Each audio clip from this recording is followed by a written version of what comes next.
कांग्रेस के प्रमोद जैन भाया लगातार बढ़त बनाए हुए हैं और ये 12वां राउंड है जिसकी मतगणना भी पूरी हो चुकी है। अंतः उपचुनाव में 12वें राउंड के खत्म होने के बाद भी प्रमोद जैन भाया की बढ़त लगातार बरकरार है। और अगर वोटों की बात कर ले, 44,074 वोट प्रमोद जैन भाया को मिले हैं, 32,951 मोरपाल सुमन को और 34,868 नरेश मीणा को वोट मिले हैं।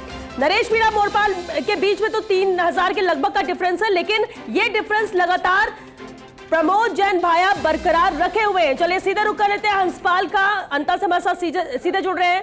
हंसपाल, बेहद दिलचस्प मुकाबला है, 12वां राउंड भी खत्म हुआ, अपडेट चाहेंगे।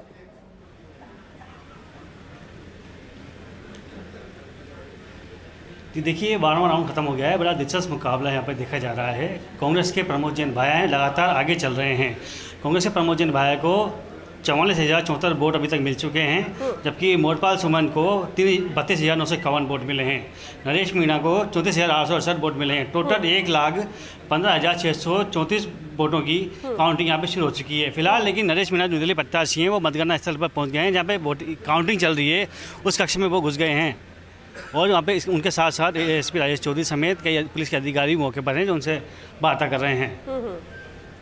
चलिए शुक्रिया हंसपाल, वापस अपडेट लेंगे। हाँ मदन जी, मैं थोड़ा सा, जो अभी मेरे मित्र को सुनने की क्षमता नहीं है, क्योंकि सच कड़वा होता है और जिस तरह गर्म तवे पे सच की बूंदे पड़ती है और वो उछलती है, वैसे सच्चाई सुनते ही कांग्रेस के प्रवक्ता खचल खचल उछलना चालू होते हैं। शांति से इनको सुनिएगा। गोविंद सिंह डोटासरा ने 52,000 बीएलओ लगाए राजस्थान में। अरे सुन लीजिए ना आप, अंता में वोट चोरी करना चाहते थे ये लोग। तो गोविंद सिंह डोटासरा को हार का इतना डर था कि अंता में गमछा नहीं घुमाया उसने, गमछा नहीं घुमाया, राहुल गांधी गमछा नहीं घुमाया, हार का डर था। गोविंद सिंह डोटासरा क्षमता रखिए सुनने की, सुन लीजिए राजकुमार जी, पकड़ लिया, सुन लीजिए। चोरी करने से रोका। बिहार का भी कमेंट करिएगा आप। अंता में तो बोल रहे हैं, लेकिन बिहार को लेकर भी बात रखिएगा राजकुमार जी। मदन जी, मैं बोल रहा हूं ना, ये झूठ, राहुल गांधी की झूठ की फैक्ट्री के प्रोडक्ट जो होते हैं ना, वो ऐसे ही होते हैं। इनको पता ही नहीं होता क्या बोलना होता है। जब बिहार की बारी आएगी 190 पे, अरे 190 पे कहां गए वो राहुल गांधी जी? कितने चुनाव हार गए उसके हर गांव दूसरों पे आरोप लगाते हो। राहुल गांधी पे करो ना, चुनाव आयोग खराब बताओगे, ईवीएम को खराब बताओगे। आज 12 में अंता में ईवीएम खराब नहीं थी क्या? पकड़ लिया, नहीं थी क्या? अरे हमने पकड़ लिया, देश की जनता ने पकड़ लिया। आपके साथ झूठ की फैक्ट्री का झूठ सामने आ रहा है। मोड़ लगाई हाथ में। ये क्या तरीका है डिबेट का? होती है क्या? राजकुमार जी, एक रिएक्शन की बात है, ब्रेक में मुझे जाना है। ईमानदारी से एक रिएक्शन मदन जी को भी बोलने दीजिए और आप भी दे दीजिएगा। एक सेकंड बस रुकिए मदन जी। मैं तो ये कह रहा हूं कि मैं फिर कहता हूं, आज ईवीएम खराब नहीं है, अभी रुकिएगा, 2,000 का डिफरेंस से रह गए हैं। निरंतर जो है मोरपाल सुमन जी का बढ़ रहा है। मैं पूरी कह रहा हूं दूसरे स्थान पर आने का जिक्र कर रहे हैं। नहीं, मैं तीसरे दूसरे पे नहीं, अभी भी मेरे को उम्मीद है, क्योंकि कोयला बाकी है, अभी भी स्थितियां बाकी है, अभी स्थितियां और सुधर, 8 राउंड बाकी हैं और ये 8 राउंड भारतीय जनता पार्टी के पक्ष में हो सकते हैं। और अगर नहीं, मैं फिर भी बड़ी ईमानदारी से श्वेता मैं कह रहा हूं, मैं फिर भी बड़ी ईमानदारी से कह रहा हूं कि ये जनता का फैसला होता है। लोकतंत्र में जनता सर्वप्रिय होती है, सर्वमान्य होती है। जो फैसला आएगा उसको सर आंखों पे और माथे पे लगाएंगे, किसी संवैधानिक संस्था को के ऊपर दोषारोपण नहीं करेंगे। लेकिन क्या कांग्रेस, मैं बार बार पूछ रहा हूं, आज ईवीएम, चुनाव आयोग, वोट चोरी, ये अंता के अंदर नहीं है? जो अशोक गहलोत जी ने अभी कहा, ये दोनों चरित्र, अरे गोविंद सिंह डोटासरा के, अब सुन लीजिए, वोट चोरी पकड़ने के लिए ये गोविंद सिंह डोटासरा की बार बार बात कर रहे हैं ना। 4 सीटों के ऊपर कांग्रेस आगे थी, 3 में जमानत जब्त हो गई। बड़े चला गया गोविंद सिंह डोटासरा। 36 पंचायत राज के उपचुनाव के अंदर आप चुनाव हार गए, कहां चले गए गोविंद सिंह डोटासरा?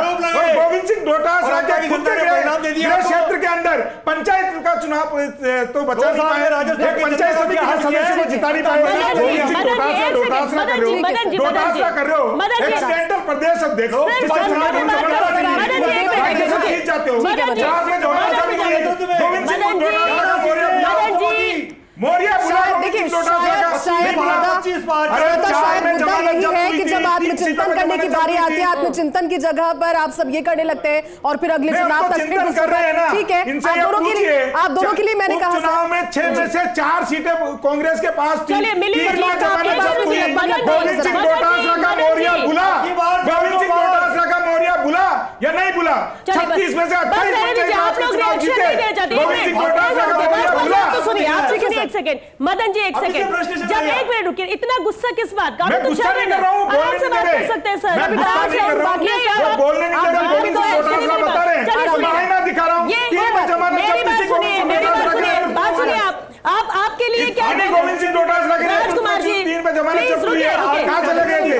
आराम से देखिए, ब्रेक के लिए रुकना। अरे हम तो नहीं घबरा रहे, अभी आने वाला ईवीएम के ऊपर, और अगर आप टू द पॉइंट जवाब नहीं देंगे तो हम तो यही कहेंगे। अच्छा, दूसरी बात ये कि अभी अंता के परिणाम लगातार एक राउंड आगे बढ़ रहे हैं, लेकिन आपके लिए मौर्य और गोविंद सिंह डोटासरा ज्यादा इंपॉर्टेंट लग रहा है, ऐसा लग रहा है इसमें? कह रहे हैं बार-बार, इसलिए बोल रहा हूं, वो बोलने नहीं दे रहे, इस मुद्दे को आप ही हटा रहे हैं, आप आईना दिखा रहा हूं, मैं आपके सवाल का जवाब दूंगा, चुप कराइए पूरा।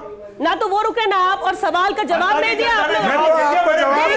अभी 8 राउंड और बाकी है, अभी 8 राउंड और बाकी है, जनता को जवाब वोटों के जरिए दे रही है। मुख्यमंत्री को भी दे दिया।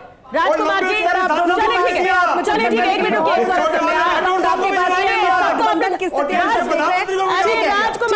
राजकुमार जी जेटी, मैं बस इंतजार कर रही हूँ, अभी अंतर का रिजल्ट आने दीजिए।